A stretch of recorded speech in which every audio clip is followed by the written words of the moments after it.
Scottie, you just heard CP3 talking about the referees. It was the story of Game 1. Yes. He says it's emotional. He's like, I know everyone says take your emotions out of it, just play the game. He goes, but it's emotional. I want to win so badly.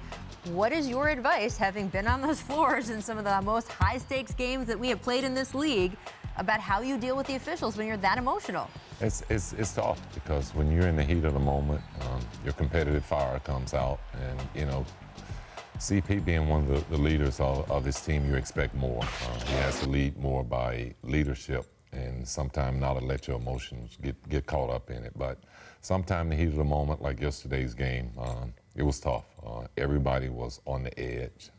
I felt like that game started out a little bad. Both teams were shooting the ball bad. They were turning the ball over a lot. And finally, once they got a feel of what they needed to do, no one can make shots. And everyone then started to go at the officials. So I just felt like that was a real good fill-out game for both teams. I expect Game 2 to be a lot better. And I expect it to be officiated a lot better.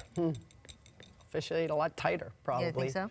I also just think this is a second-round game, but it feels like so much more. Yeah. It feels like so much more is at stake for both of these teams, because there is so much more at stake for these teams, because it's championship or bust for these two teams in particular, and I think that plays into the emotions. If I'm the Rockets, I'm feeling pretty good going into Game 2, because I know I could have won that because my data tells me so. No, I'm kidding a little bit, but No, you're right. You know, they were in this game. They were in it. And you know, in terms Very of mental final toughness, which I think sometimes Golden State can wear people down mentally, that is not going to happen with a team with Chris Paul and James Harden and some of the Trent, Tucker and some of these other guys on it. That's not going to happen. So.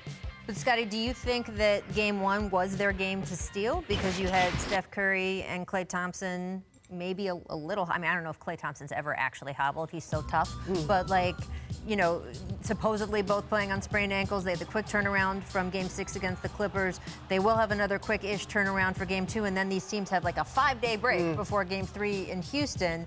Do you think yesterday was their game to steal, or you think that they could come out and steal Game 2? Well, I still think that they can come out and win Game 2, but yes, yesterday was the game for them to steal.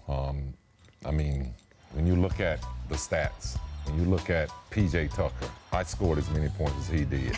None. And I just called him Trent Tucker, which is like a wayback But machine. when you look at Capello, he wasn't effective in that game. And really, James Harden and that Capello, that camaraderie that they just demoralized teams with, it just wasn't clicking yesterday. So I think they realized that they let a game get away, but they're still a good road team, and I think they can get Game 2.